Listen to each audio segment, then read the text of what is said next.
Hello everyone, आप सभी का स्वागत है आपके अपने चैनल इंजीनियर्स की कक्षा में।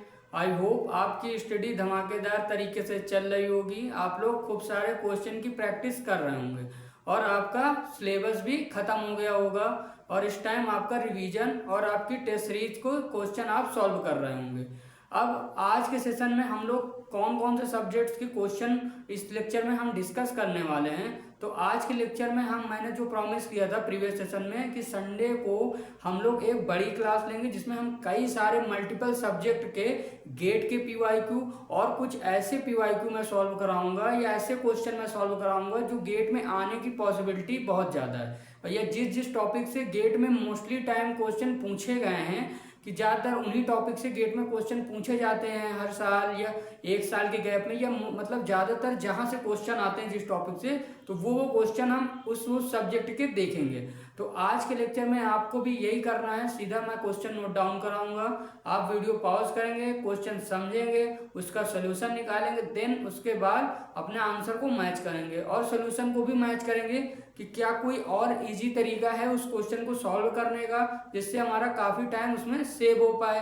क्योंकि देखो 1 मिनट 2 मिनट कई सारे क्वेश्चन ऐसे आएंगे जिसमें 3 मिनट 4 मिनट भी आपको लगेगा। तो अब हम उसमें उस तरह से अगर हर क्वेश्चन में 3 से 4 मिनट 5 मिनट वेस्ट करेंगे तो हम पूरे 65 क्वेश्चन पहली बात सॉल्व करना दूर की बात है, हम पूरे देख ही नहीं पाएंगे। तो इसका तरीका क्या है, तो भैया इसका सबसे सरल तरीका है कि देखो जो आसान क्वेश्चन है जिसमें हमको कम टाइम लगना चाहिए, अगर हम उसमें भी ज़्यादा क्वेश्चन में टाइम वेस्ट करेंगे तो जो आ रहा होगा लास्ट में क्वेश्चन बट टाइम लगना चाहिए था उसमें, बट उसमें हमको टाइम कम मिला, तो उसमें हम क्या करेंगे, सिली मिस्टेक्स कराएंगे, कैलकुलेशन जल्दी जल्दी करेंगे जिससे हमारा क्वेश्चन गलत होने की पॉसिबिलिटी बहुत ज़्यादा हो जाएगी। तो अब हमको इस जो हम लेक्चर कंटिन्यू कर रहे हैं इसमें हमको सिर्फ मेरी पूरी कोशिश यही रहती है कि आपको ऐसे क्वेश्चन पहली बात करा पाऊँ जो मोस्टली टाइम गेट में पूछे गए हैं और जिन टॉपिक से जिन कॉन्सेप्ट पे क्वेश्चन बार बार पूछा जाता है वो क्वेश्चन मैं सॉल्व कराऊं। और दूसरी चीज़ की कोशिश करता हूं मैं कि ज़्यादा से ज़्यादा आपको क्वेश्चन कराऊं जो ट्रिक से सॉल्व हो जाएं या जिनको हम आसान तरीके से क्वेश्चन को सॉल्व कर पाएं, क्योंकि ऐसे क्वेश्चन में भी अगर टाइम आपका लगेगा ना तो आप फिर पूरे क्वेश्चन सॉल्व नहीं कर पाओगे। तो अब हम आज के लेक्चर में जो जो सब्जेक्ट के क्वेश्चन सॉल्व करने वाले हैं तो इसमें अभी मैं आपको नहीं बताऊंगा, आप क्वेश्चन को मैं नोट डाउन कराऊंगा, आप खुद समझिएगा, मैं बताते जाऊंगा, क्योंकि कई सारे सब्जेक्ट के आज के सेशन में हम क्वेश्चन को सॉल्व करने वाले हैं। ठीक है, तो अपना लेक्चर हम स्टार्ट करते हैं। तो सबसे पहला जो हमारा क्वेश्चन है वो है हमारा कंपाइलर डिजाइन से। तो आज का सेशन की शुरुआत हम कंपाइलर सब्जेक्ट से स्टार्ट करते हैं। ठीक है, तो सबसे पहले आसान क्वेश्चन है।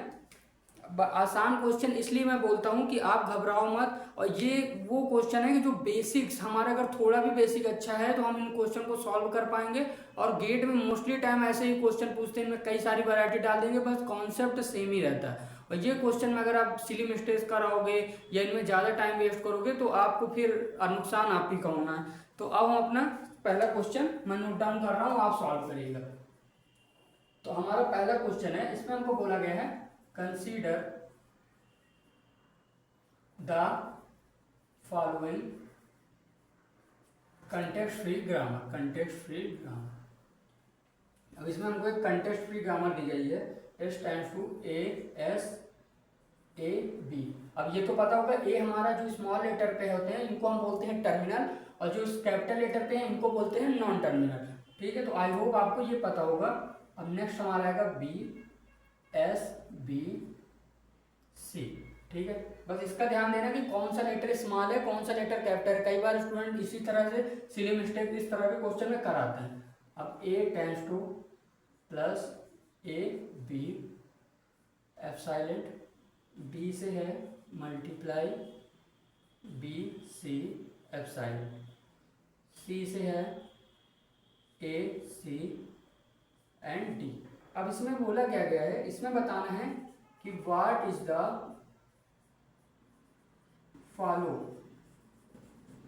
Follow of S. तो सिंपल क्वेश्चन है, क्वेश्चन में हमको एक कंटेक्स्ट फ्री ग्रामर दी गई है, इसमें हमको एक ग्रामर दी गई है, उसमें हमको सिंपली बताना है कि एस का फॉलो क्या क्या आएगा। इसमें ऑप्शन नहीं है तो आप क्वेश्चन सॉल्व करना, इसमें बताना है फॉलो एस, और इसमें बताना है कितने जो फॉलो एस की जो टेबल बनेगी उसमें कितने जो हमारे आएंगे टर्मिनल नॉन टर्मिनल सॉरी आएंगे वो कितने नॉन टर्मिनल आएंगे आपको ये बताना है। तो एक बार आप उसको सॉल्व करो, देन हम इसको सॉल्व करते हैं।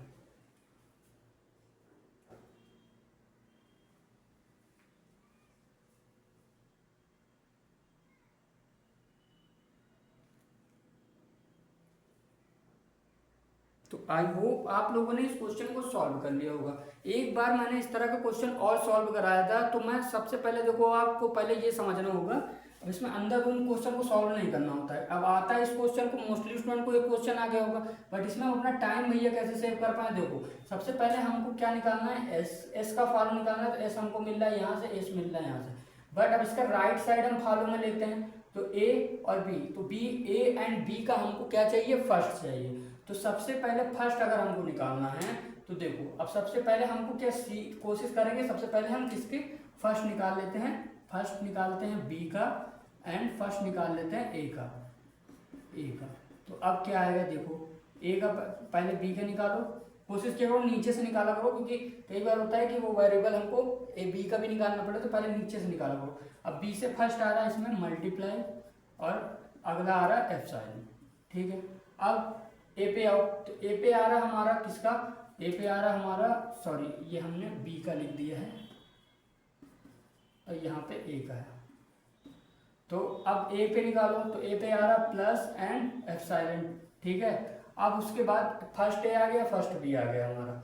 अब आगे चलते हैं, तो अब आगे अब हम निकाल लेते हैं पहले फॉलो हमसे पूछा है, फॉलो हमेशा ऊपर से निकालना, इसमें दिया भी ऊपर का ही है, तो फॉलो एस। अब एस में पहले सबसे पहले क्या आ जाएगा, डॉलर। जो सबसे पहले हमारा स्टार्टिंग होता है ग्रामर की, उसमें फॉलो में हमेशा डॉलर आता ही आता है, तो इसको आप याद रखना। कई बार हम निकाल लेते हैं पूरा डॉलर लिखना भूल जाते हैं, जिससे गलत हो जाता है क्वेश्चन हमारा। तो डॉलर, तभी अब इस तरह के क्वेश्चन भी एनआईटी में गेट पूछने लगा है कि आप ऑप्शन दिए होते हैं तो हमको डॉलर नहीं दिया है उसी ऑप्शन में, तो हमको याद आ जाता है। बट जब एनआईटी क्वेश्चन होगा तो उसमें हमको काउंट करके बताना पड़ेगा किसके अंदर कितने नॉन टर्मिनल आए, सॉरी कितने टर्मिनल आए। तो ऐसे में अगर डॉलर आपने नहीं लिखा तो काउंट में कम आएगा और गलत हो जाएगा। तो डॉलर, अब उसके बाद एस, अब राइट साइड ए पे, तो फर्स्ट ए का फर्स्ट प्लस, अब एफ साइलेंट आएगा यहाँ पे, तो एफ साइलेंट को हम नहीं लिखते हैं। तो एफ साइलेंट जब आता है तो आपको सिंपल मैं बताऊं कि जब एफ साइलेंट आता है तो ए को ऐसे काट दिया करिए और उसके आगे वाला भी हम एक स्टेप आगे मूव कर जाते हैं। अभी अगर एफ साइलेंट इसमें नहीं आता तो प्लस लिखते बस खत्म हो जाता हमारा इस वाले का काम, बट यहाँ पे एफ साइलेंट आया तो अगर एफ साइलेंट का मतलब ये है कि हम एक स्टेप आगे और मूव कर रहे हैं, ठीक है। तो अब यहाँ पे एफ साइलेंट आया तो ए को हम पहले हमको राइट पे देखा हमने ए मिला तो ए पे हमने प्लस लिखा, एफ साइलेंट मिला तो ए को काट के आगे बढ़ गए। अब आगे क्या है हमारा बी, अब उसके बाद हमारा ये इसका काम खत्म। अब आओ, अब यहाँ पे एस एक और था, तो एस के राइट पे क्या है, बी है। अब बी पे क्या है, बी का फर्स्ट, तो मल्टीप्लाई, अब इसमें भी देखो एफ साइलेंट आया तो क्या करना है, एक स्टेप आगे और चलना है, इसको इरेज करके आगे चले। तो इसके बाद हमको मिला एक टर्मिनल सिंबल, तो हमने इसको भी नोट डाउन किया। आगे कुछ है नहीं है। अब अगर सपोज करो यहाँ पे अगर कोई यहाँ पे सी आ जाता, अगर कैपिटल सी आ जाता, नॉन टर्मिनल कोई सी आ जाता, सपोज करो यहाँ पे सी आ जाता, तो हम क्या करते, तो हम करते कि हम जब आगे चलते सी पे आते तो सी के फर्स्ट को लिखते, सी से हम फर्स्ट निकाल लेते और फर्स्ट को लिखते। अगर सी के फर्स्ट में भैया अगर एफ साइलेंट आ जाता तब क्या करते, तो एफ साइलेंट उसमें भी आ जाता तो हम निकालते, यहाँ से इसके आगे कुछ नहीं बचा, और इसमें भी अगर एफ साइलेंट आया तो हम निकालते किसको, फॉलो ऑफ एस को, जो एस होता है उसी के फॉलो को निकालते हैं, ठीक है। तो आई होप अब इसमें कोई डाउट नहीं होगा कि कितने भी एफ साइलेंट आए हमको एक एक स्टेप आगे जाते जाना है, और अगर उसके बाद भी हमारा अगर आगे हमारा कुछ बचता ही नहीं तो हम क्या करेंगे, वापस आएंगे, बट यहाँ पे हम फर्स्ट नहीं निकालेंगे, उसका फॉलो निकालेंगे, ठीक है। अब समझ गए। तो अब इस हमारे जो क्वेश्चन का आंसर था कि इसका फॉलो अप, इसमें कितने टर्मिनल सिंबल आएंगे, तो कितने आएंगे 1 2 3 4 5, तो टोटल टर्मिनल सिंबल आए टोटल 5। तो यही हमारा आंसर है इस क्वेश्चन का। तो आई होप आप लोग समझ गए होंगे। अब हम चलते हैं अपने नेक्स्ट क्वेश्चन पे, क्योंकि अभी हमको कई सारे क्वेश्चन सॉल्व करने हैं, तो थोड़ा सा स्पीड से हम क्वेश्चन को सॉल्व करेंगे।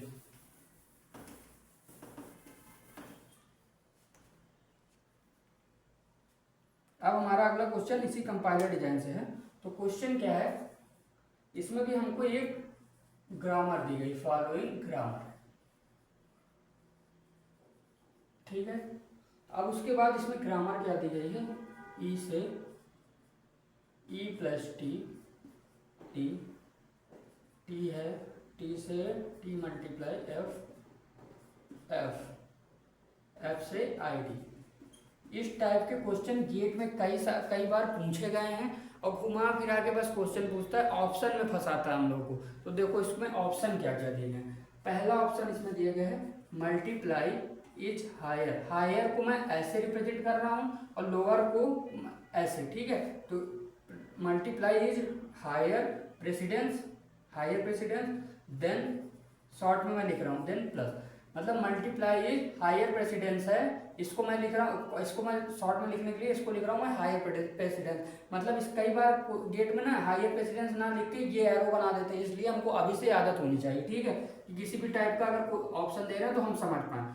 अब बोला plus is higher precedence than multiply, third both having same precedence के हैं, ठीक है। अब यह फोर्थ है हमारा नन। तो आप एक बार इस क्वेश्चन को सॉल्व करो, देन हम इसको सॉल्व करते हैं।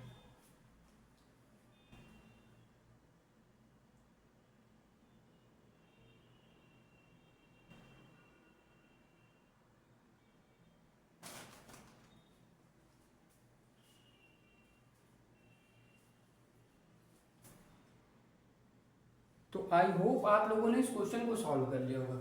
अब इस टाइप के क्वेश्चन में भैया हम कैसे सॉल्व करें, अगर ऐसे देखेंगे जिसको नहीं पता कॉन्सेप्ट तो पहले ही पता चलेगा प्लस, बट यार देखो क्या प्लस हायर प्रेसिडेंस है, उसको चेक करने का तरीका है हम ट्री बना लेते हैं। ट्री में सबसे पहले स्टार्टिंग हमारा कहाँ से है, ई से भैया, इससे हम क्या हमको मिला, ई मिला हमको और प्लस मिला और टी हमको मिला, ठीक है। अब इसके आगे हम जा सकते हैं टी से, तो टी से हमारे पास दो चॉइस है, टी मल्टीप्लाई एफ या एफ। तो अब टी से हमको यहाँ से पता चला, अब यहाँ से देखो एक तरीका यहाँ से हम निकालें टी मल्टीप्लाई एफ। अब यहीं से हमको क्वेश्चन सॉल्व हो जाता है हमारा कि देखो अब यहाँ से हम क्या करते हैं, अप से डाउन आते हैं। तो सबसे पहले ई मिला, ये वाला टर्मिनल हमारा, ये वाला जो पार्ट है हमारा तभी पूरा होगा जब हम यहाँ पहुँचेंगे, तभी ये हमारा पूरा स्टेटमेंट पूरा होगा। तो यहाँ से हम चले और यहाँ पे हमने देखा पहले हमारा स्टेटमेंट कौन सा पूरा हो रहा, पहले हमारा स्टेटमेंट पूरा हो रहा टी मल्टीप्लाई एफ। इसका मतलब ये वाला हमारा स्टेटमेंट पहले पूरा हो रहा, इसलिए हमको पहले, उसके बाद हम यहाँ पहुँचेंगे तब ये ई प्लस टी वाला हमारा स्टेटमेंट पूरा होगा। तो इससे ये पता चलता है कि भैया मल्टीप्लाई हमारे पहले आ रहा है। अगर हम इसमें इसका आउटपुट लिखते तो क्या लिखते, पहले हमको मल्टीप्लाई मिलता, देन हम यहाँ पहुँचते फिर प्लस मिलता।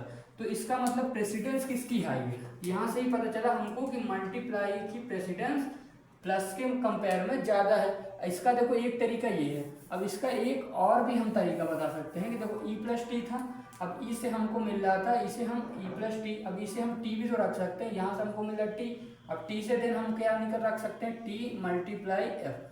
फिर अगर हम यहाँ से चलेंगे, देखो यहाँ से अगर हम चलेंगे तो पहले हमको क्या मिला, यही स्टेटमेंट पहले मिल रहा। तो इसका मतलब क्या है कि मल्टीप्लाई हमारा मोर प्रेसिडेंस है उसकी प्लस से, मोर पावरफुल है, ठीक है। तो इस तरह के क्वेश्चन में आप ट्री के थ्रू अलग अलग ट्री बना के आपको क्लियर हो जाएगा कि किसकी प्रेसिडेंस किससे ज़्यादा है किससे कम है, ठीक है। कई बार कई सारी चीज़ें दी गई होती हैं तो उनको हमको आराम से ट्री के थ्रू समझेंगे तो आराम से समझ में आ जाएगा। अब हम अपने चलते हैं नेक्स्ट क्वेश्चन। एक क्वेश्चन और है, सिंपल क्वेश्चन है, इसमें भी फर्स्ट निकालना है, गेट में पूछा गया क्वेश्चन है ये।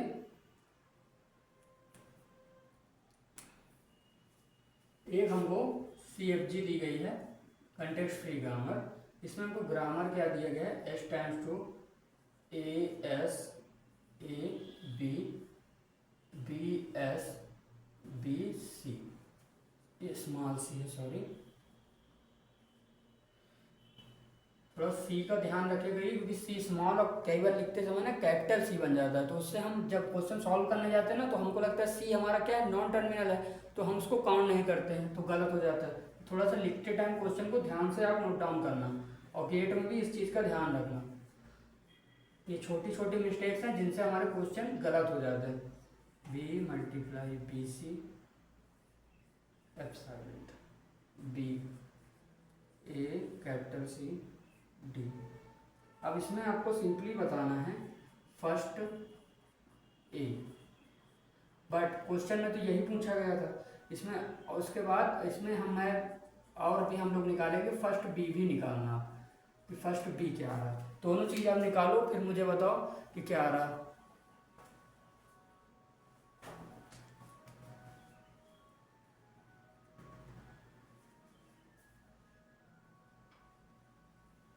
तो आई होप आप लोगों ने क्वेश्चन को सॉल्व कर लिया होगा। सबसे पहले मैंने हमेशा बोला है कि जब फर्स्ट निकालना होगा ना तो नीचे से शुरू करा करो।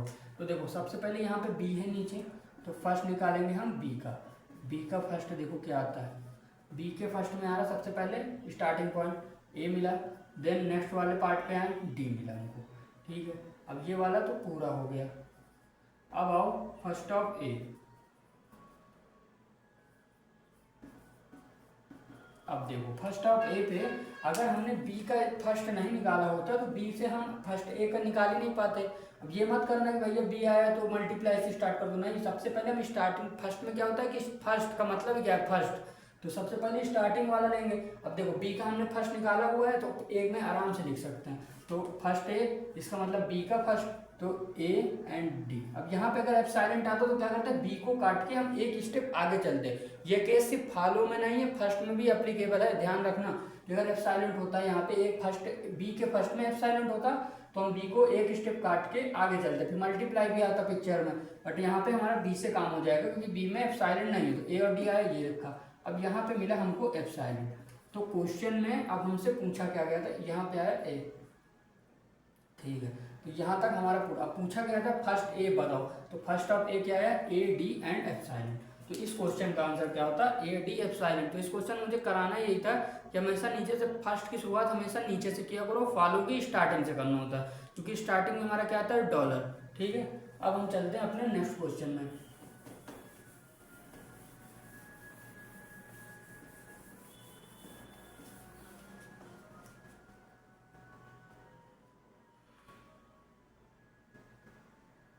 अब हमारा नेक्स्ट क्वेश्चन है डिजिटल से। डिजिटल का नंबर पहला क्वेश्चन, इसमें बोला गया है ए बी एंड सी, बीच में है आपका प्यारा XOR gate A B complement C. तो अब बोला है इज इक्वल टू किसके इक्वल है, तो पहला ऑप्शन है हमारा ए सी, सेकेंड ऑप्शन है हमारा B C and third option है हमारा ए बी, और फोर्थ ऑप्शन है हमारा complement A B C. Simple question है, किसके इक्वल है, इसको मिनिमाइज करें तो किसके इक्वल आएगा, चार ऑप्शन में कोई एक इक्वल है क्योंकि एमसीक्यू क्वेश्चन है, ठीक है। तो आप एक बार सॉल्व करो फिर हम सॉल्व करते हैं।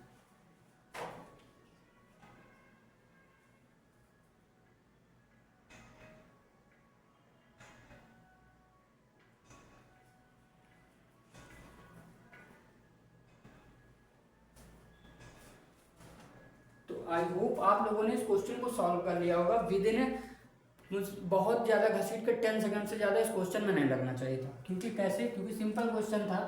अब देखो इसमें हमको कैसे सॉल्व करें कि मिनिमाइज हो जाए। एक तो तरीका है कि हम के मैप बनाएं, बट क्या इस क्वेश्चन में सिंपल क्वेश्चन के मैप बनाने के लिए है क्या, इसको पहले चेंज करोगे, फिर इसकी पहले एक्सॉर की प्रॉपर्टी लगाओगे, फिर उसके बाद इक्वेशन बनेगी, फिर उसकी वैल्यू मिनटम निकालोगे, फिर उसके बाद के मैप बनाओगे, तब मिनिमम इक्वेशन आएगी। बट यार देखो इसमें क्या जरूरत है, क्या सिंपल हमको पता चल रहा भैया कि यहाँ से ए सी और यहाँ से ए सी हमारा कॉमन आ रहा, तो यहाँ से आया ए सी। अब अंदर क्या बचा बी एक्सॉर बी कॉम्प्लीमेंट। अब बस यही जिसको समझ में आता था क्वेश्चन यहीं पे सॉल्व हो जाता क्या। अब देखो इसमें अगर थोड़ा सा फंसाना होता ना तो इस क्वेश्चन में एक ऑप्शन में जीरो दिया होना चाहिए था, जीरो देते तो इससे पता चलता। देखो अब एक्सॉर में हमको पता है क्या होता है कि सेम इनपुट पे क्या होता है वैल्यू जीरो आती है, डिफरेंट इनपुट पे 1। तो मतलब यहाँ पे देखो डिफरेंट है क्या, यहाँ पे देखो सेम है क्या, बी प्लस बी कॉम्प्लीमेंट हमको पता चल रहा है कि डिफरेंट है। और एक्सॉर में क्या होता है बी प्लस बी कॉम्प्लीमेंट बराबर 1 होता है, और अगर सेम होते ये होता तो यहाँ पे आता है जीरो, सॉरी यहाँ पे ऐसे बनाना तो जीरो आता, तो यहाँ पे हमको बचला क्या आया 1। तो अब यहाँ पे 1 आया तो यहाँ पे आ गया ए सी इंटू 1, मतलब करेक्ट आंसर हमारा ए सी। तो ए सी हमारा करेक्ट। अगर जीरो ऑप्शन में होता तो कई स्टूडेंट हड़बड़ाहट में एक्सॉर एक्सनॉर में कंफ्यूज हो जाते हैं और कराते क्या 1, और अगर जीरो होता तो 0 भी कई स्टूडेंट टिक कर लेते हैं। तो थोड़ा सा ध्यान रखना कि एग्जॉट की प्रॉपर्टी क्या होती है, सेम इनपुट पे 0, डिफरेंट इनपुट पे क्या वर्क करता है 1। ठीक है, अब हम अपने चलते हैं नेक्स्ट क्वेश्चन पर। ऐसे ही क्वेश्चन की प्रैक्टिस करते जाना।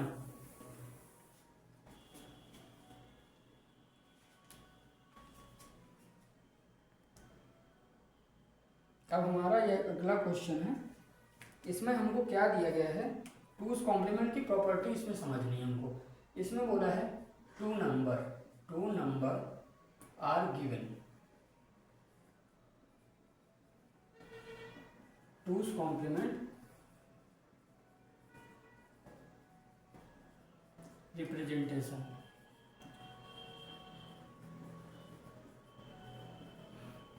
एज A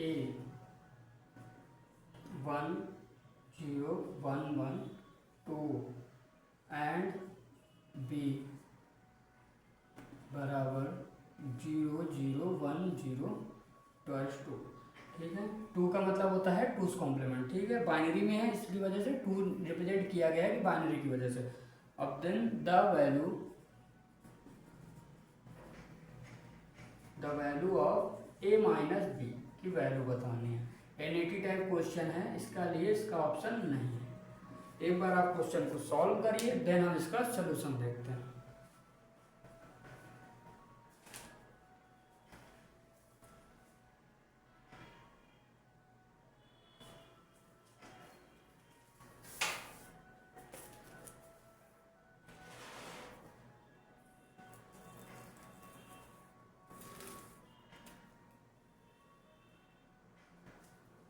तो आई होप आप लोगों ने इस क्वेश्चन को सॉल्व कर लिया होगा। सबसे पहले इस क्वेश्चन में ध्यान देने वाली बात क्या थी कि हमको टूज कॉम्प्लीमेंट निकालना किसका किसका है। देखो सिंपल क्वेश्चन लग रहा, बट इसमें थोड़ा सा ट्विस्ट था, क्योंकि इसमें देखो टूज कॉम्प्लीमेंट हमको पता है निकालना। शॉर्ट ट्रिक भी मैंने बताई आपको कि टूज कॉम्प्लीमेंट हम कैसे फटाक से निकाल लेते हैं। बट देखो इसमें अब हमको ए की वैल्यू क्या दी गई थी, पहले यहाँ समझो। ए की वैल्यू दी गई थी 1 0 1 1। अब इसका टूज कॉम्प्लीमेंट निकालने का मैंने तरीका बताया कि हम सबसे पहले राइट से लेफ्ट की ओर जाएंगे, इधर से इधर। सबसे पहले क्या सर्च करेंगे कि हमारा पहला 1 कहाँ मिलता है। जहाँ हमारा पहला 1 मिला, फिर हम क्या करेंगे, सारी वैल्यू को, आगे की सारी वैल्यू को इंटरचेंज करते जाएंगे। तो यहाँ से हमको मिला पहला 1, तो यहाँ पे ये 1 एज इट इज उतारा। उसके बाद क्या हो गया, हमारी वैल्यू इंटरचेंज, तो 1 हो गया 0 0 हो गया हमारा 1, और ये 1 हो गया हमारा 0।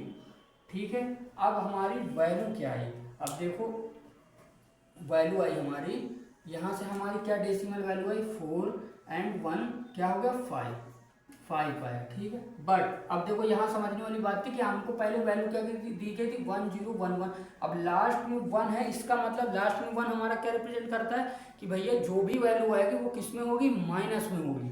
तो -5 आ गया। ये 1 हमारा इस चीज़ को रिप्रेजेंट करता है कि हमारी ये वैल्यू क्या है, निगेटिव वैल्यू है। ठीक है, अब इसमें मिस्टेक मत करना। अब b हमारा क्या है, b हमारा दिया गया 0 0 1 0। अब यार इसमें देखो सबसे पहला क्वेश्चन ये है कि ये पॉजिटिव है कि निगेटिव, पॉजिटिव है, लास्ट में 0 है, इससे हमको पता चला क्या वैल्यू भैया है, पॉजिटिव वैल्यू है।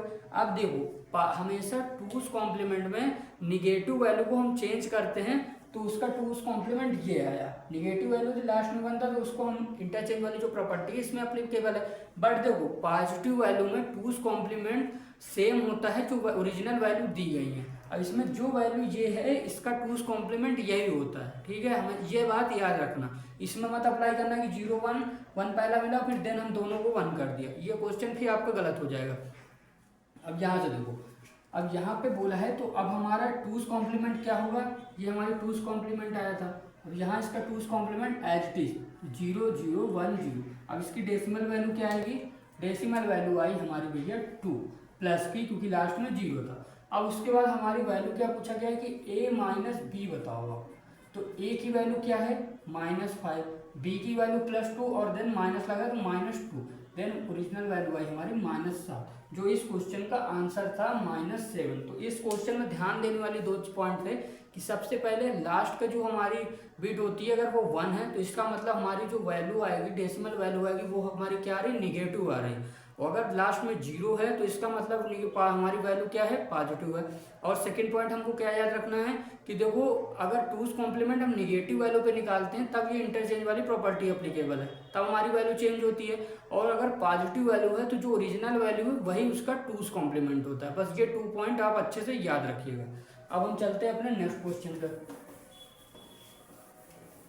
और इस तरह के टूज कॉम्प्लीमेंट वाले प्लस माइनस कराएंगे, मल्टीप्लाई कराएंगे, इस तरह के कई सारे क्वेश्चन हर बार गेट में पूछे जाते हैं। ठीक है, तो अब हम चलते हैं अपने नेक्स्ट क्वेश्चन में। अब हमारा नेक्स्ट क्वेश्चन है हमारा डीबीएमएस से। डीबीएमएस का पहला क्वेश्चन, इसमें सबसे पहले हमको एक टेबल दी गई है, तो इसका टेबल मैं बना दे रहा हूँ।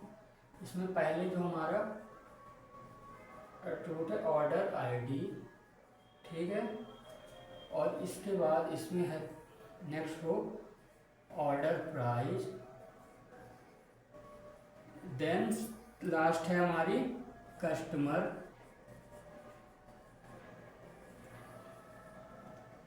तो अब इसमें आईडी क्या क्या है, 1 2 3 4 6 7 तक, 7 तक हमारी आईडी है। अच्छे से थोड़ा सा टेबल बना देंगे। अब उसके बाद ऑर्डर प्राइस है, सबसे पहले पहली रो, फिर दूसरी, तीसरी रो, 4th रो, 5th रो, देन 6th रो। अब इसमें वैल्यू फिल करते हैं। तो देखो क्वेश्चन, सबसे पहले ऑर्डर प्राइस फिल करते हैं। तो इसमें है 500, इसमें है 300, इसमें है 100, इसमें है 600, देन 800, देन 900 और देन 400। ठीक है, अब उसके बाद इसमें कस्टमर के नेम है, इसमें है हमारा राम, इसमें है राजू, इसमें है सीता, इसमें है राम, इसमें है राम, इसमें है सीता और देन है रोहित। ठीक है, ये हमारी पूरी टेबल बन गई। अब उसके बाद इसमें क्वेश्चन में भैया पूछा गया तो मेन चीज़ तो वही है। तो देखो मेन चीज़ अब हम इधर मैं नोट डाउन किए दे रहा हूँ। इसमें क्वेश्चन में हमसे इधर मैं लिखे दे रहा हूँ। क्वेश्चन में हमसे पूछा गया था कि नंबर ऑफ टपल्स पहले बताने हमको, कि नंबर ऑफ टपल्स बताने हैं। ठीक है, अब इसके बाद इसमें क्वेरी लगानी है। उसके बाद तो क्वेरी क्या है कि select customer sum order price, order price. अब ऑर्डर प्राइस के बाद फ्रॉम ग्रुप बाय कस्टमर, और उसके बाद क्या है, having sum order price less than is equal to 1000। और ये पूरी हमारी क्वेरी, एक बार मैं क्वेश्चन आपको समझा देता हूँ। इस क्वेश्चन में देखो एक टेबल हमको दी गई जिसमें ऑर्डर आईडी है, ऑर्डर प्राइस और कस्टमर के नाम है। अब इसमें पूछा गया कि हमको ये बताओ, पहले ये क्वेरी लगा के उसके बाद हमको ये बताओ जो टेबल बन रही है उसमें नंबर ऑफ टपल्स कितने हैं। ठीक है, तो अब इसमें क्वेरी क्या है, सेलेक्ट कस्टमर, इस जो कस्टमर वाली टेबल है इसको कस्टमर को हमको पूरी सेलेक्ट करना है। उसके बाद सम ऑफ ऑर्डर प्राइस का सम करना है और ग्रुप करना है कस्टमर के नाम को, और फिर उसके बाद ये having sum order price less than होना चाहिए, less than is equal to 1000। एक बार पहले आप ट्राई करो, देन हम इसको सॉल्व करते हैं।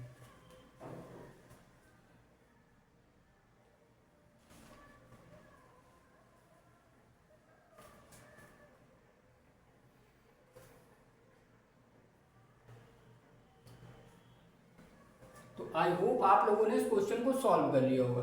अब देखो इस क्वेश्चन में हमको पहले करना क्या था कि सम करना है ऑर्डर प्राइस को और फ्रॉम ग्रुप बाय कस्टमर। तो सबसे पहले हमको क्या करना है भैया, सबसे पहले इस तरह क्वेश्चन आएगा ना, तो सबसे पहले नीचे से स्टार्ट किया करो, सबसे पहले फ्रॉम के बाद से देखना शुरू किया करो। ठीक है, तो फ्रॉम के बाद हमको क्या मतलब है, बोला है ग्रुप बाय कस्टमर, तो कस्टमर के ग्रुप को पहले हम ग्रुप कर लेते हैं। तो ग्रुप कैसे करेंगे कि देखो इसमें मल्टीपल नाम है लेकिन कुछ नाम सेम है, जैसे राम और राम सेम है। राम एंड देखो राम कितने हैं, एक राम, दो राम, तीन राम। तो पहले हमारा जो ग्रुप करना है हमको, तो यहाँ पे हमने राम की एक लिखा ऐसे शॉर्ट में राम।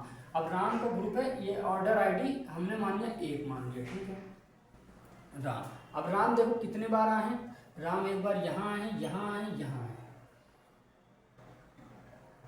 तो उसके बाद हमको क्या बोलना है, करना है ऑर्डर प्राइस का सम करना है। यहाँ देखो ऑर्डर प्राइस का सम करना है। तो ग्रुप पहले देखो, सबसे पहले कंफ्यूज मत हो, पहले ग्रुप बनाना है। तो ग्रुप बनाते हैं, पहले एक राम का बना, उसके बाद देखो एक सीता का बनेगा, सीता जी का भी बना दिया हमने, सीता। और उसके बाद हमारा, एक सेकंड नीचे आ रहा है कि नहीं, हाँ आ रहा है स्क्रीन में। तो सीता का हो गया। और उसके बाद देन हमारा किसका ग्रुप बनेगा, एक हमारा बनेगा राजू का। राजू सिंगल है तो राजू का भी बनाएंगे, ऐसा नहीं करेंगे कि राजू का बनाया ही नहीं, तो राजू का हमने बनाया। और उसके बाद एक ग्रुप हमने बनाया, राजू भी आ गए हमारे। अब बचा क्या, रोहित। तो रोहित एक ही बार आया ना, हाँ रोहित एक ही बार आया, तो चौथा हमारा रोहित। अब उसके बाद ये हमारे चार ग्रुप बन गए नाम के, जो हमारे मल्टीपल थे उनको हमने एक में ग्रुप कर दिया। अब चार हमारे एक ग्रुप बने, ठीक है। अब उसके बाद यहाँ पे हमारा आंसर नहीं आ रहा, क्योंकि कई बार होता है ना कि हम हड़बड़ाहट में ये कर रहे हैं नंबर ऑफ डबल बताने, तो चार बने ग्रुप, तो इसका मतलब भैया काउंट करने की क्या जरूरत है, चार ही आएंगे, चार ही आंसर टिक करेंगे, आगे बढ़ जाएंगे। बट देखो ऐसा हड़बड़ाहट नहीं करना, उसमें एक चीज़ और दी गई है, क्योंकि बोला है order price less than equal to 100। अब इसके बाद हमको इस प्रॉपर्टी लगाने से पहले सबसे पहले क्या करना है, जो ग्रुप हमने बनाया है तो सम करना है ऑर्डर प्राइस को। अब राम वाले में कितने आ रहे थे, राम वाले में आ रहे थे 500 प्लस, अब राम और कहाँ थे 600, और राम कहाँ थे यहाँ पे 800। तो इसको टोटल को काउंट किया तो हमारा कितना आया, 8 6 14 और प्लस 5 1900 आया। अब देखो इसके बाद सीता जी वाले में, तो सीता जी एक यहाँ थी, सीता जी में आ रहा 100 और प्लस ऑर्डर प्राइस, और उसके बाद सीता जी मिली यहाँ हमको 900 पे, तो 900 इसको टोटल हुआ हमारा 1000। अब आया राजू, तो राजू हमारा कहाँ पे है, यहाँ पे राजू है, तो राजू के पास ओनली 300 है, तो 300 आ गया। अब उसके बाद राजू 300, और उसके बाद क्या है हमारा रोहित 400, तो रोहित हमारा एक ही बार आया तो 400 आया यहाँ से, ठीक है। तो अब देखो अब हमारा ये पूरा ग्रुप कर लिया, ऑर्डर प्राइस को भी हमने सम कर लिया। अब मेन प्रॉपर्टी अब अप्लीकेबल करते हैं कि इसमें बोला है having sum order price less than is equal to 100। तो इसमें कंडीशन ये है कि जो इसमें हम वही टपल सिलेक्ट करेंगे जिसमें जिसका ऑर्डर प्राइस हमारा ये तो 1000 हो या 1000 से कम हो। तो अब इन चारों में कौन सी टपल्स हमारी इसको वेरीफाई कर रहे हैं, तो सबसे पहले नीचे से, तो रोहित हमारा 400 के या तो बराबर होना चाहिए, सॉरी 1000 के बराबर होना चाहिए या कम होना चाहिए। तो 1000 के बराबर तो नहीं है बट कम है, तो ये टपल हमारी आउटपुट में आएगी। अब उसके बाद अगला चेक करते हैं राजू की भी। अब राजू को भी 1000 से लेस है तो ये भी आई। सीता जी की अब देखो 1000 के बराबर भी है, क्योंकि less than is equal to, अगर इज इक्वल टू ना होता तो ये भी टपल हमारी टेबल पे नहीं आती, बट ये लेस इक्वल टू है तो ये भी टपल आएगी। बट राम भाई साहब के ऑर्डर प्राइस बहुत ज़्यादा है, वो 1000 से ग्रेटर है, ना कि इक्वल है, ग्रेटर है, तो ये टपल हमारी इसमें नहीं आएगी। तो टोटल नंबर ऑफ टपल्स आ जाएंगे हमारे 3। तो इस क्वेश्चन का आंसर 3। तो ऐसे इस तरह के जो SQL के क्वेश्चन आते हैं उसमें आप हड़बड़ाए मत करो, आराम से स्टेप बाय स्टेप आप क्वेश्चन को सॉल्व करो। देखो बड़े स्मूथ तरीके से इस तरह के क्वेश्चन सॉल्व हो जाते हैं, क्योंकि SQL रिलेशन अलजेब्रा के क्वेश्चन आते हैं ना तो स्टूडेंट काफ़ी ज़्यादा हड़बड़ा जाते हैं कि भैया इतने बार टेबल करना, इतने सारी क्वेरी लिखी, हमको समझ में नहीं आ रहा करना क्या है। तो इस तरह क्वेश्चन में आराम से एक ही स्टेप को निकालते जाना और सॉल्व करते जाना। अब हम चलते हैं अपने नेक्स्ट क्वेश्चन पे।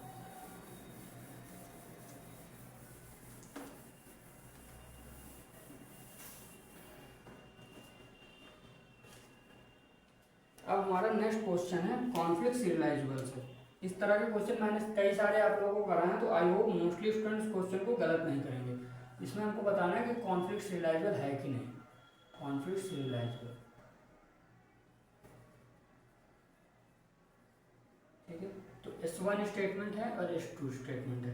S1 स्टेटमेंट क्या है, W2 x W1 x read 3 x, उसके बाद क्या है W2 वाई है और रीड 3 वाई है, रीड 3 जेड है और रीड 2 एक्स है।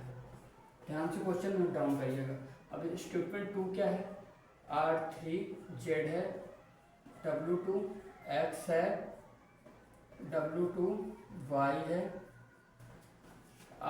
रीड 1 एक्स है, रीड 3 एक्स है, रीड 2 एक्स है, रीड 3 वाई है एंड W1 हमारा जेड है। अब इसमें ऑप्शन भी दिए गए हैं। पहला ऑप्शन है ओनली S1, सेकेंड ऑप्शन है only S2, only third option है both S1 and S2 and fourth option है आपका नन। तो क्वेश्चन सिंपल है, कॉम्प्लेक्स सीरियलाइजेबल बताना है। एक बार आप क्वेश्चन सॉल्व करो, देन हम सॉल्यूशन देखते हैं।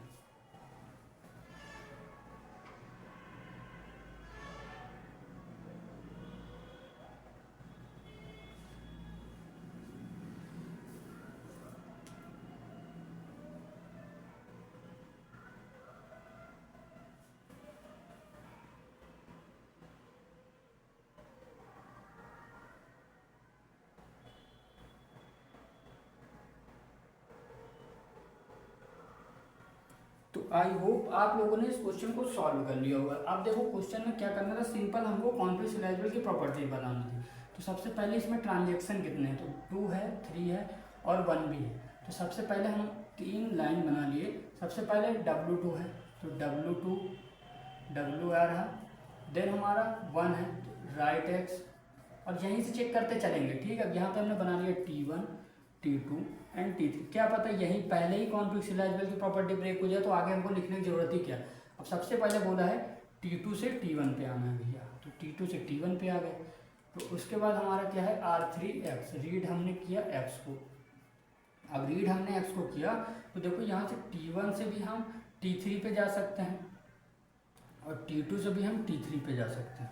तो यहाँ तक हो गया। अब उसके बाद क्या आ रहा है WTY, अब WY आ गया, तो अभी तक तो कुछ नहीं होगा। फिर रीड हमने किया Y को, तो रीड हमने किया जब Y को, तो हम क्या कर रहे हैं T2 से देन T3 पे आ रहा है, तो अभी वही वाला है, तो अभी कोई हमारी साइकिल क्रिएट नहीं हो रही, तो अभी हम आगे चलेंगे। तो W2Y आ गया, R3Y आ गया। उसके बाद हम क्या करेंगे R3Z आ गया हमारा, RZ आ गया हमारा, और देन RX आ गया हमारा। अब देखो एक चीज़ गड़बड़ हो गई यहाँ पे कि देखो अभी तक कहीं पे साइकिल आया, अब देखो यहाँ से हम RX पे आ सकते नहीं आ सकते, इससे रीड होता नहीं है।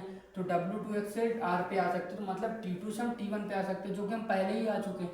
तो इसका मतलब कहीं पे हमको क्या साइकिल मिली, इससे इस पे आ सकते हैं, तो हमने T2 से T3 पे हम चले गए, बट जेड वाला कोई और पार्ट है ही नहीं। ठीक है, तो यहाँ पे हमारी क्या साइकिल क्रिएट हुई, अभी भैया हमारी कोई साइकिल क्रिएट नहीं हुई। इसका मतलब हमारा S1 स्टेटमेंट तो हमारा करेक्ट है कि हमारा ये हमारा कॉम्प्लेक्स सीरियलाइजेबल है। अब आओ अगले पे। अब अगले पे आते हैं, तो सबसे पहले क्या है रीड कर रहे हैं हम जेड को, T1 T2 एंड T3, तो यहाँ पे ये हमने बनाया। अब उसके बाद क्या कर रहे हैं राइट कर रहे हैं X को, तो उसके बाद क्या कर रहे हैं राइट कर रहे हैं Y को हम।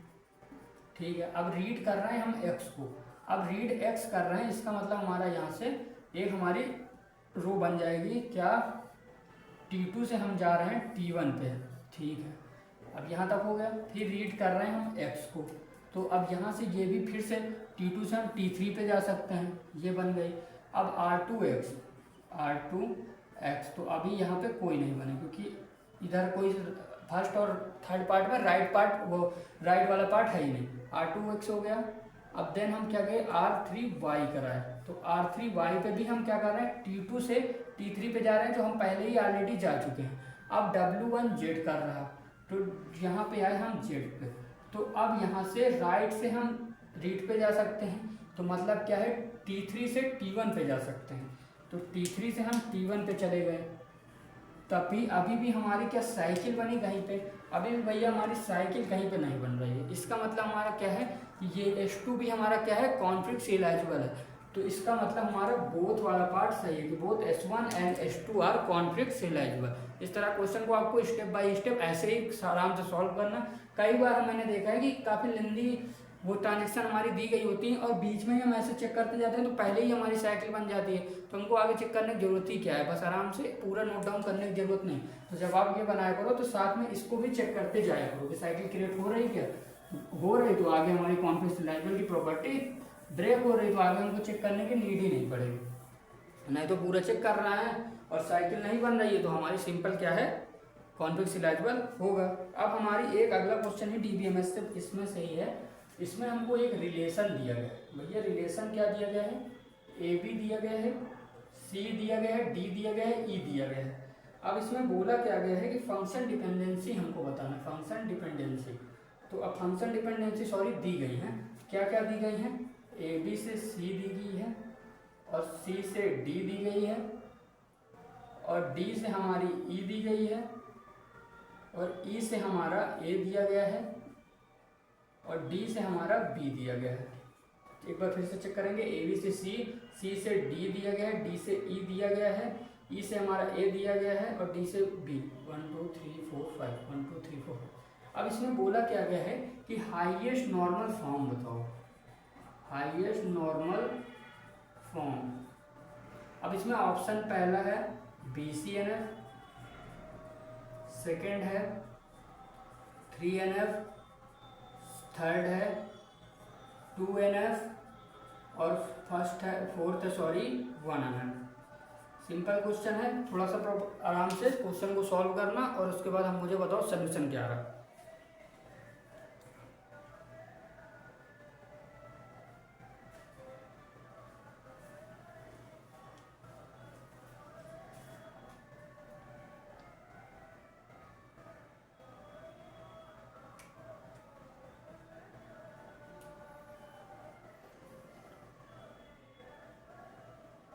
तो आई होप आप लोगों ने इस क्वेश्चन को सॉल्व कर लिया होगा। अब इस क्वेश्चन को सॉल्व करने का तरीका क्या है, सबसे पहले हमको क्या निकालना होता है भैया, कैंडिडेट की निकालनी होती है। तो कैंडिडेट की कैसे निकालेंगे, सबसे पहले मैंने बताया कि राइट साइड देखा करो, राइट साइड पे देखो सारे हमारे रिलेशन वाले एट्रीब्यूट हैं कि नहीं, तो वो सी है, सी भी है, डी है, डी भी है, ई भी है और ए भी और बी भी। तो हम इधर से चेक करेंगे। अब ए बी हमारा क्या कैंडिडेट की है क्या, चेक करते हैं। तो ए बी आया हमारा, ए से हमको मिला बी, पहले दोनों आ गए, और बी से मिला हमारा, ए बी से मिला सी, अब सी से हमको मिल गया डी और डी से हमको मिल गया ई। तो ये ए बी तो हमारा कैंडिडेट की है। अब क्या सी हमारा कैंडिडेट की है, चेक करेंगे। सी से हमको मिला डी, अब डी से मिल गया हमको ई और ई से हम मिल गया मुझे ई ए और अब ए मिला, अब देन बी, डी से हमको बी भी मिल गया, ठीक है। अब ये आ गया। अब उसके बाद चेक करो डी हमारा कैंडिडेट की है क्या, तो डी हमारा कैंडिडेट की है क्या, डी है, डी से मिला हमको ई और बी भी मिल रहा और बी ए से मिल गया हमको ए और ए बी से मिल गया हमको सी, तो डी भी हमारा कैंडिडेट की है। अब ई चेक करेंगे, ई हमारा क्या कैंडिडेट की है, तो अब ई पे कैंडिडेट क्या है, ई है। अब ई से हमको मिल रहा है ए, अब ई और ए से कॉम्बिनेशन से हमको कुछ आगे मिल रहा है क्या, नहीं है, तो ई हमारी कैंडिडेट की नहीं है। बट यार क्या ई को हम कैंडिडेट की बना सकते हैं, कैसे। अब इसमें देखो क्या मिल जाए कि हम पूरे एट्रीब्यूट को कवर कर ले रिलेशन को। तो अगर देखो ई से ए मिल रहा, अगर हमको बी मिल जाए तो हमारा सिंपली सी आ जाएगा और सी से हमको डी मिल जाएगा। तो हम क्या करेंगे, इसमें हमको मिनिमम निकालनी, बट ऐसा तो हम नहीं कर रहे हैं ना कि ई और बी और देन ई भी आ चुका है उसके बाद फिर सी ऐड कर रहे हैं, तो वो मिनिमम नहीं होगी। तो ई बी क्या कैंडिडेट की है, चेक करो। ई से हमको मिला ए और बी से मिल गया हमको, ए बी से सॉरी हमको ई से बी मिला और ए बी से हमको मिल गया सी, अब सी से हमको मिल गया सिंपली डी। तो हमारी कैंडिडेट की भी ये आ गई, बट हमने ई को बी को मर्ज किया तो हमारे इसमें प्राइम एट्रीब्यूट कितने आ जाएंगे, तो भैया प्राइम एट्रीब्यूट आ गए हमारे A B C D E and B. तो ये पूरे ही हमारे प्राइम एट्रीब्यूट आ गए। अब हम एक एक करके अपने कैंडिडेट की अपनी प्रॉपर्टी चेक करेंगे नॉर्मल फॉर्म की। तो सबसे पहले देखो ए बी BCNF के चेक करते हैं। तो ए बी कैंडिडेट की पार्ट है, BCNF हमारा क्या करता है, लेफ्ट साइड पे सारी कैंडिडेट की वाला पार्ट होना चाहिए। तो ए भी हमारा की है, सी हमारा की है, डी हमारा की है। अब डी तो है बट ई हमारा क्या की है, नहीं है। ई साथ में बी भी है, तो ये हमारा की है। तो यहाँ से हमको ये पता चला कि बी सी एन एफ तो नहीं होगा। अब 3NF पे और 3NF क्या बोलता है, ये तो लेफ्ट साइड पे हमारा क्या होना चाहिए, कैंडिडेट की होना चाहिए। अगर वो नहीं है तो राइट साइड पे हमारा क्या होना चाहिए, प्राइम एट्रीब्यूट होना चाहिए। चेक करो, अब ए बी की है तो कोई देखने की जरूरत नहीं, सी हमारा की है देखने की जरूरत नहीं, डी हमारा की है देखने की जरूरत नहीं, ई तो ई हमारा क्या कैंडिडेट की है, नहीं है। बट क्या राइट साइड वाला हमारा प्राइम एट्रीब्यूट है, तो हाँ भैया प्राइम एट्रीब्यूट तो है। अब ए हमारा प्राइम एट्रीब्यूट है, तो यहाँ से ही हमको पता चला, और डी हमारी की है तो डी तो हमारी 3NF की प्रॉपर्टी सेटिस्फाई कर रहे। अब हाईएस्ट नॉर्मल फॉर्म बोला था, अगर नॉर्मल फॉर्म से सिंपली पूछा होता तो हमारा 3NF आता और 3NF होता तो हमको 2NF और 1NF को भी टिक करना पड़ता। क्यों, क्योंकि अगर 3NF है तो 2NF 1NF तो होगा ही होगा। बट इसमें क्वेश्चन क्या पूछा गया था कि हाईएस्ट नॉर्मल फॉर्म बताओ, तो इसका भी थोड़ा ध्यान रखना, ठीक है। तो इसका मतलब है कि हाईएस्ट नॉर्मल फॉर्म इसमें हमारा 3NF आ रहा और जो इस क्वेश्चन का आंसर है। तो इस तरह के क्वेश्चन में सबसे पहले आपको कैंडिडेट की निकालनी है, प्राइम एट्रीब्यूट निकालने हैं और एक एक की प्रॉपर्टी को सेटिस्फाई करके चेक करते जाना है कि BCNF की क्या प्रॉपर्टी है और 3NF की क्या है और 2NF की क्या है। अब हम चलते हैं अपने अगले क्वेश्चन पर।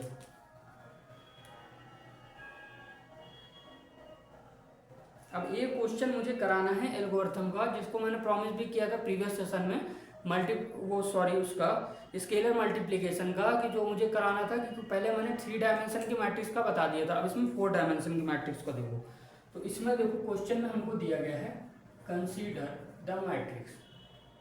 इस क्वेश्चन को ध्यान से समझिएगा, पहले जिसको आता है वो सॉल्व करे, उसके बाद हम इसको सॉल्व करेंगे। मैट्रिक्स विद फॉलोइंग, क्योंकि ये क्वेश्चन बहुत बार गेट में आ चुका है। फॉलोइंग डायमेंशन, अब इसमें सबसे पहले P के डायमेंशन हमको दिए गए हैं 2x3, Q के डायमेंशन दिए गए हैं 4x2 और R के डायमेंशन हमको दिए गए हैं 7x4 और S के दिए गए हैं 3x2। अब इसमें बोला गया है minimum number of scalar multiplication बताओ। Minimum number of scalar multiplication multiply the matrix. Minimum number of scalar matrix हम मल्टीप्लाई बताने हैं कि हम इसको डायमेंशन को सॉल्व करने पे हमारी मिनिमम मल्टीप्लाई कितनी आ रही है स्केलर की। तो अभी 3 डायमेंशन वाला मैंने प्रीवियस सेशन में कराया था, 4 डायमेंशन वाला आज सीख लो। 4 डायमेंशन से ज़्यादा बड़ा क्वेश्चन नहीं आता है गेट में, ये तो 3 में आ गया, 4 में आएगा। 3 मैंने बता दिया, 4 इसमें समझ जाओगे। एक बार आप सॉल्व करो, देन हम इसको सॉल्व करते हैं।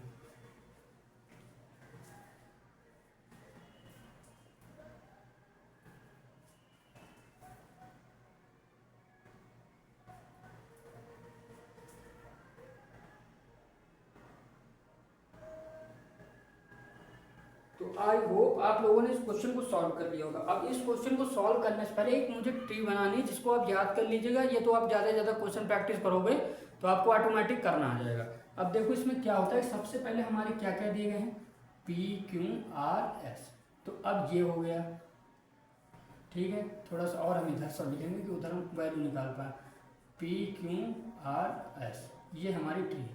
तो इसको 3 पार्ट में ब्रेक कर लो। इधर आ गया हमारा PQRS, इधर आ गया PQ या RS, इधर आ गया हमारा PQR एंड S, ठीक है। अब इसको तो डायरेक्ट निकाल सकते हैं, बट क्या इतना बड़ा एक साथ निकाल सकते हैं क्या भैया, नहीं निकाल सकते। तो इसको थोड़ा सा फर्दर हम डिवाइड कर लेंगे। फर्दर डिवाइड करेंगे तो क्या आएगा, इसमें आ जाएगा इस वाले पार्ट, अंदर वाले कोष्टक वाले से पार्ट को निकालेंगे। क्यों करेंगे, RS एक और यहाँ से एक कर लेंगे QRS को बाहर कर लिए, ठीक है। अब यहाँ से देखो, यहाँ से हमने किसको किया, P को बाहर, QR अंदर और देन PQ अंदर और R को बाहर। अब देखो ये हमारी पूरी ट्री बन के तैयार है और यही ट्री से हमको पता चल जाएगा मिनिमम क्या है, मैक्सिमम क्या है। इससे ज़्यादा मल्टीप्लाई अवेलेबल नहीं होते 4 डायमेंशन में, ठीक है। मतलब वैरायटी इसकी इससे ज़्यादा हम नहीं बना सकते। तो ये ट्री मैंने इसलिए बनाया कि आपको अच्छे से समझ में आ जाए। अब देखो सबसे पहले हमको वैल्यू किसकी किसकी चाहिए, तो थोड़ा हम निकाल लेते हैं पहले। सबसे पहले भैया हमको वैल्यू चाहिए आर एस की, आर एस को लिख लेंगे। और उसके बाद हमको चाहिए वैल्यू किसकी चाहिए चेक करने में, क्यू आर की, क्यू आर चाहिए। देन हमको क्यू आर की इधर भी मिल रही, पी क्यू की वैल्यू चाहिए। ठीक है, इससे ज़्यादा किसी की वैल्यू चाहिए, आई होप नहीं चाहिए। पी क्यू और आर एस की, आर एस की भी हमको वैल्यू चाहिए। हाँ, तो आर एस की भी हम निकालेंगे, तो तीनों की वैल्यू निकालेंगे। अब सबसे पहले हमारे किसकी निकालनी है, आर एस की हम निकालते हैं। तो आर एस की तो निकालना हमको पता है क्या होता है, 7, सॉरी एक मिनट, थोड़ी सी हमने कहीं मिस्टेक कर दी क्या, क्यू आर एक बार मैं चेक कर लेता हूँ। वैल्यू लिख लूँगी 7, 2x3, 4x2, 7x2।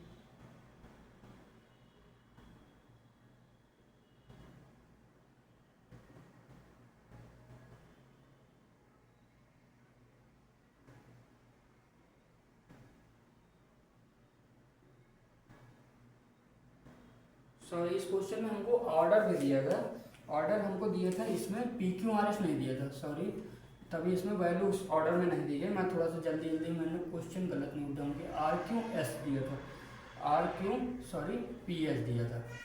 तो इसके ऑर्डर को भी थोड़ा सा ध्यान देना, तभी इसमें वैल्यू मैच नहीं, क्योंकि बीच वाला पार्ट मैंने बताया ना, स्टार्टिंग और लास्ट वाला पॉइंट अलग अलग होगा, बीच वाला एक ही होगा। तो इसमें ट्री हमारी बन के आएगी, यहाँ पे आएगा आर और अंदर आ जाएगी वैल्यू किसकी, क्यू पी एस आ जाएगा, और यहाँ पे आ जाएगी सिंपली क्यू पी एस की, और यहाँ पे आ जाएगी वैल्यू क्यू पी एस को। ठीक है, वैसे ही करना है बस सिंपली। अब यहाँ पे भी थोड़ा सा चेंज होगी वैल्यू, आर क्यू और पी एस हो जाएगा, और यहाँ पे क्या हो जाएगा, यहाँ पे पूरी वैल्यू आ जाएगी आर क्यू, इधर साइड आर बाहर किया था तो इधर साइड हम एस को बाहर कर लेंगे, ऐसे याद करना, इधर आर निकाला तो उधर एस निकाले।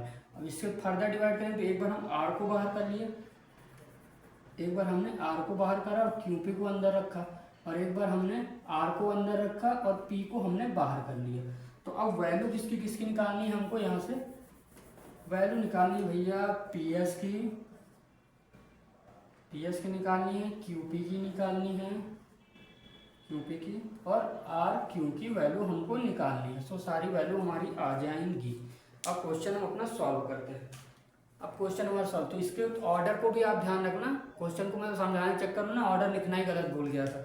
ठीक है, तो अब आगे हमारा पूरा टीट बन के तैयार, इसी ऑर्डर पे ब्रेक करेंगे। हमने पहले क्या किया, तो पी क्यू आर एस कर दिया था, तो उसकी वजह से क्वेश्चन गलत हो गया था।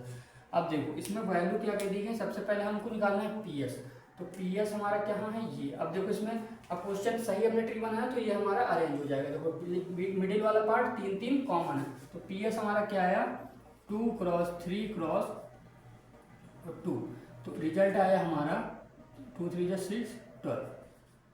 क्यू पी को निकालो, क्यू पी पे आया 4 क्रॉस 2 और लास्ट का पॉइंट है 3, तो आया 4 2 8 24। आर क्यू वहाँ पे आओ, आर क्यू आर और क्यू, तो आया 7 क्रॉस 4 क्रॉस 2 56, शायद 7 चौक 28 28 दूनी 56। तो ये हमारी वैल्यू इसलिए हमने निकाल ली कि बाद में क्वेश्चन सॉल्व करने में आसानी रहे। अब देखो सबसे पहले इसको बीच वाले पार्ट को निकालते हैं, तो इसमें हमको आर क्यू पी एस की वैल्यू पता है। आर क्यू की वैल्यू आ रही भैया 56 और पी एस की वैल्यू आ रही हमारी कितनी 12।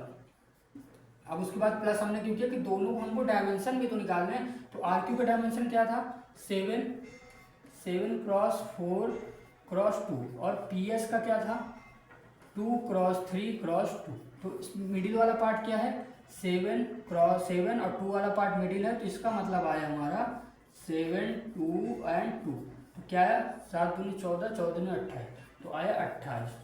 इसका मतलब इसका जो करेक्ट आंसर यहाँ पे हम डायरेक्ट लिख सकते हैं 28। अब इनको ऐड कर लेंगे, तो अभी हम इनको ऐड किए तो कितना आया हमारा, थोड़ा सा हम कैलकुलेटर यूज करते हैं। 56, वहाँ एग्जाम में भी आपको कैलकुलेटर अलाउ होगा। 96 आया मिनिमम हमारा, इसमें आया इसका मिनिमम 96।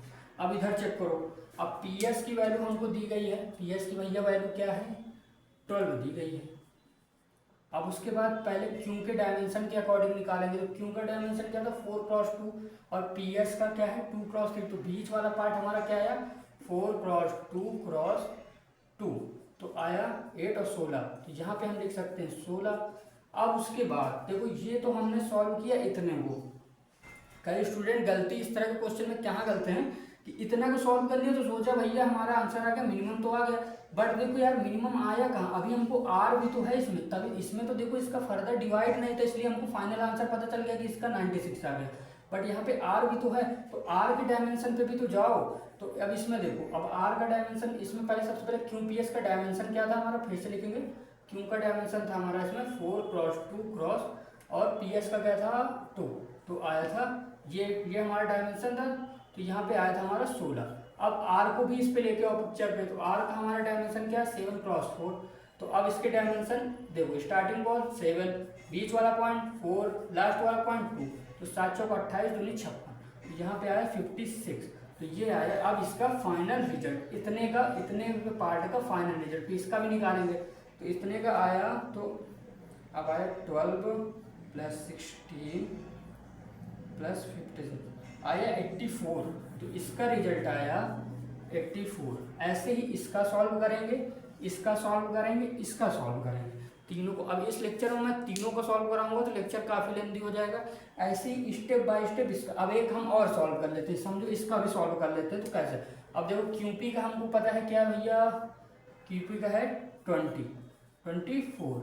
अब इसमें एस को लाएंगे पिक्चर में, क्यूपी का डायमेंशन क्या है 4x2x3 और एस का क्या है 3x2, तो क्यूपी का है 4x3 है ना, तो 4 3 × 2, बीच पहले starting point then last point और बीच में इंटरसेक्शन पॉइंट, तो 2। अब इसमें आया हमारा 24 और यह 4 × 12 24 आ गया। अब देखो ये इतना आंसर हो गया हमारा इतने वाले पार्ट का, तो यहाँ पे आया 48।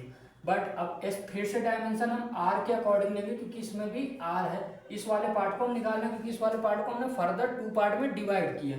तो इसके डायमेंशन हमने क्या लिखे थे पूरे के, सॉरी हमने फिर से रेज कर दिया, 4x3 और क्या था लास्ट में एस था, तो 2, ये था इतने वाले का। अब आर के साथ लिखेंगे, तो आर हमारा क्या था, यहाँ पे आर आएगा, आर था हमारा, इस ऑर्डर को ब्रेक मत करना, आर इधर है तो इसके डायमेंशन भी इधर ही आएंगे, ऐसा मत करना इधर, तो इससे क्या पता मिडिल वाला पॉइंट जो हमारा कॉमन पार्ट होता है ना, तो वो हमारा गलत आ जाता है। तो ऑर्डर पे ध्यान देखना, हम लोग ऑर्डर गलत किए तो देखो हमारी ट्री गलत बनी और उसके बाद हमारे डायमेंशन मैच ही नहीं कर रहे थे। तो अब यहाँ से हमारा रिजल्ट क्या है 2x, अब यहाँ पे थोड़ा सा हमने मिस्टेक की कहीं पे, क्यूपी का हमारा क्या डायमेंशन था 4x, देखो यहाँ पे मिस्टेक की थी, 4x2x3 था, ठीक है। और एस का तो क्यूपी का था 4x2x3 और एस का हमारा क्या था, इसका हमारा था 3x2, तो आया हमारा डायमेंशन क्या निकल के आया था इन दोनों का 4x3x2।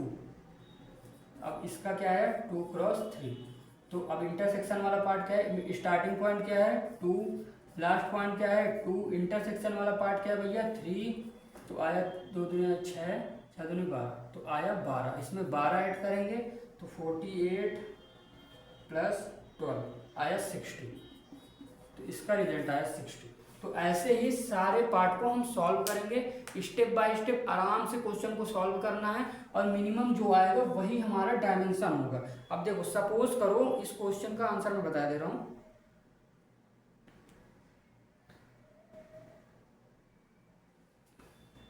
इस क्वेश्चन का आंसर यही था 60 वाला। तो अब देखो अब जो भी है, तो अगर जैसे मानो सपोज करो कि इस क्वेश्चन में मिनिमम आया हमारा ये वाला पार्ट, तो अब इसका आंसर जो मिनिमम आया वो एक पहले हमसे पूछ सकता है कि मिनिमम बताओ जो इस क्वेश्चन में पूछा गया था, तो जैसे मिनिमम आंसर आया हमारा 80, तो वो हमारा करेक्ट हो गया। अब इसमें पूछ सकते थे कौन सा मल्टीप्लाई में मैट्रिक्स में जिससे हमारा आंसर है, तो कई सारे ऑप्शन देंगे। अब इसमें आंसर हमारा क्या होगा, ये होगा कि आर भैया आर क्यू, इस वाले पार्ट से हमारा आंसर आया, आर क्यू पी एस से हमारा आंसर आया, तो ये एक ऑप्शन में दिया गया होगा और वही हमारा करेक्ट होगा। तभी ये ट्री बहुत इंपॉर्टेंट है, ट्री बनाना आप अच्छे से सीख लो, और एक बार ट्री बनाना आपको आ गया तो उसके बाद क्वेश्चन आप आराम से सॉल्व कर लोगे। और ये क्वेश्चन मैंने इसीलिए थोड़ा सा टाइम लेके बताया है कि क्वेश्चन ये मोस्ट इंपॉर्टेंट क्वेश्चन है, एल्गोरिथम में बहुत बार पूछा गया। आप गेट की पीवाईक्यू उठा के देख लो, और भी कंपटीशन में एग्जाम में गेट में ये पूछा जाता है, और भी बार इसरो कई सारे कंपटीशन एग्जाम में पूछा जाता है। तो एक बार 3 वाला को मैंने समझा देते, अब ये 4 वाला भी क्लियर हो गया होगा। ऐसे ही आप लोग आगे का चेक कर लेना निकाल के, अगर शायद और कोई मिनिमम आ रहा होगा तो वही हमारा मिनिमम होगा। कई बार पूछ लेते हैं मिनिमम बताओ मैक्सिमम बताओ, तो इसी ट्री से हम पूरा निकाल लेंगे, ठीक है। अब हमारा एक क्वेश्चन एल्गोरिथम से ही है, इसमें हमको टाइम कॉम्प्लेक्सिटी बताना है। टाइम कॉम्प्लेक्सिटी क्या है, तो इसमें पहला क्वेश्चन है Tn is equal to Tn-2 + 1, ठीक है। एक क्वेश्चन ये है, और एक क्वेश्चन इसी में और है Tn 4Tn-2 + n²। दोनों क्वेश्चन है, आप आराम से सॉल्व करो, देन मुझे आंसर बताओ।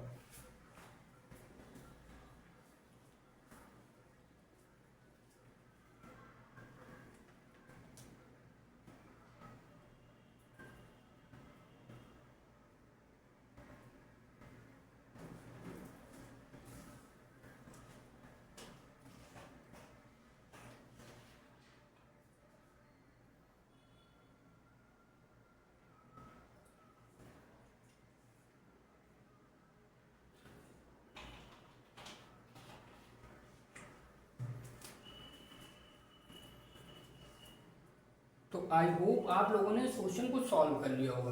देखो इस क्वेश्चन को कई तरीके से सॉल्व किया, ट्री बना लो, रिकरेंस मेथड से सॉल्व करो, जैसे भी करना आपको आसान पड़े। लेकिन देखो इसका एक आसान तरीका और है, बस कुछ हमको बेसिक फार्मूले याद रखना होना चाहिए, बस आराम से जगह। तो फार्मूला पहले मैं लिखा देता हूँ जिसको नहीं पता। इसको कंपेयर करेंगे कि Tn इज इक्वल टू, किससे कंपेयर करेंगे, Tn is equal to Atn-b + n⁻k, इससे हमको कंपेयर करना। अब इसमें हमको क्या 3 प्रॉपर्टी पे ध्यान देना है कि अगर a की वैल्यू हमारी 1 आ रही, तो a की वैल्यू <1 आ रही, तो हमारा रिजल्ट आएगा v n⁻k। अब अगर a की वैल्यू ग्रेटर इक्वल आ रही 1 की, तो रिजल्ट आएगा v n⁻k + 1। और थर्ड हमारा a की पावर ग्रेटर 1 आ रहा, तो v n⁻k a⁻n/b। ये 3 कंडीशन सिर्फ हमको याद रखनी है, और इन्हीं से पूरे क्वेश्चन जो इस तरह के बन के आएंगे इस तरह के कंपैरिजन में, तो वो सारे क्वेश्चन इसी से सॉल्व हो जाएंगे और बढ़िया आराम से आंसर आ जाएगा। इसका रिकरेंस तरीका भी है, उससे सॉल्व करिए, ट्री बना के सॉल्व करो, बहुत टाइम लगेगा और क्वेश्चन बहुत जल्दी गलत भी होता है, उसमें थोड़ा सा गड़बड़ किया हमने गलत हो जाएगा। तो देखो अब मेरा काम ये है कि आसान तरीका आपको बताऊँ। तो देखो दोनों क्वेश्चन कितने आराम से सॉल्व होते हैं। अब यहाँ पे इससे हमने कंपेयर किया, तो a की वैल्यू यहाँ से हमको भैया पता चली कि a की वैल्यू यहाँ पे आई 1, ठीक है, और n की पावर है कुछ नहीं, तो k की वैल्यू आई हमारी यहाँ पे 0। तो अब यहाँ पे k की वैल्यू 0 है, तो a की वैल्यू हमारी 1 के बराबर है, हमारी a की वैल्यू 1 के बराबर है। तो हमारी कौन सी प्रॉपर्टी सेटिस्फाई करी, ये वाली पॉइंट, थर्ड नंबर। तो रिजल्ट आया v n⁻k की वैल्यू 0 + 1, तो रिजल्ट आया v n। देखो विदिन सेकेंड आंसर आ गया। अब उसमें ट्री बनाते बहुत टाइम वेस्ट हो जाता। अब इसमें देखो, अब a की वैल्यू इसमें दी गई है 4, अब इसमें k की वैल्यू आ रही है हमारी 2। तो अब देखो कौन सी प्रॉपर्टी सेटिस्फाई करेगी, तो 4 हमारा ग्रेटर है 1 से, इसका मतलब हमारी थर्ड प्रॉपर्टी सेटिस्फाई करेगी।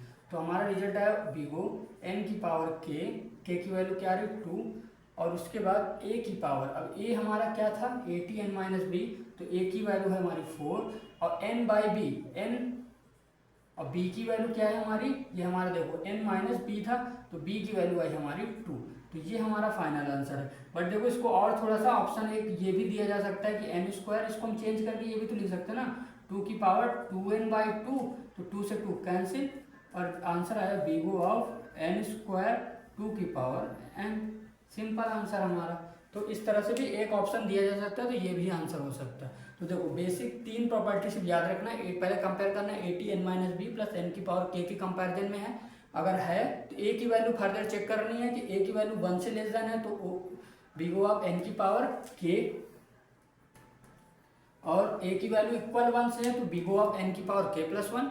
अगर ए की वैल्यू 1 से ग्रेटर है तो बी को n की पावर k a की power n by B. Simple 3 property satisfy करानी है, जो प्रॉपर्टी आपकी सेटिस्फाई हो रही वही हमारा आंसर होगा। तो इस तरह के क्वेश्चन में ट्री वेरी बनाने की जरूरत नहीं है। ट्री के कॉन्सेप्ट से काफ़ी स्टूडेंट को गलती होती है और मुश्किल भी लगता है। कई स्टूडेंट बोलते हैं भैया बहुत मुश्किल कॉन्सेप्ट होता है वो, तो इस सबसे अच्छा एक उसका अल्टरनेट